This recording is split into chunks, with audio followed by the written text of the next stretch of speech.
ఈ రోజుల్లో జరిగే ప్రీ వెడ్డింగ్ షూట్స్ గురించి, సంగీతుల గురించి, ఈ పెళ్ళికి సంబంధించిన హంగామా గురించి ఒక పండితుడు ఎద్దేవా చేస్తూ మాట్లాడారు.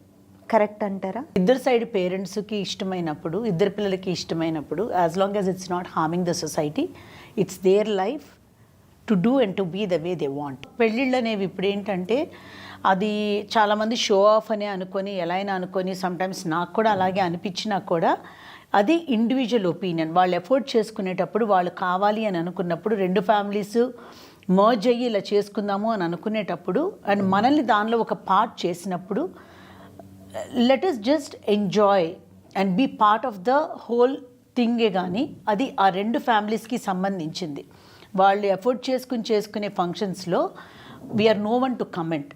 బట్ సర్టెన్ థింగ్స్ ఏంటంటే ఎక్స్ట్రీమ్స్కి వెళ్ళిపోతూ ఉంటాయి. Where like you know they smooch each other or కొంచెం వాళ్ళు వేసుకునే కాస్ట్యూమ్స్ కానీ అలా తీసుకున్న పర్వాలా, వాళ్ళ వరకు ప్రైవేట్గా పెట్టుకుని వాళ్ళు ఆల్బమ్ చేసుకుంటే కరెక్టే. కానీ సోషల్ మీడియాలో కానీ, ఇన్స్టాగ్రామ్స్లో కానీ, ఫేస్బుక్లో కానీ ఇలా ఫోటోషూట్ల పేరు మీద ఫొటోస్ వీళ్ళు వాళ్ళ వేరే ఫోటోగ్రాఫర్స్కి అమ్మటం కానీ ఇలా చేయటం మాత్రం for some reason even I don't appreciate it. అది నా పర్సనల్ ఒపీనియన్.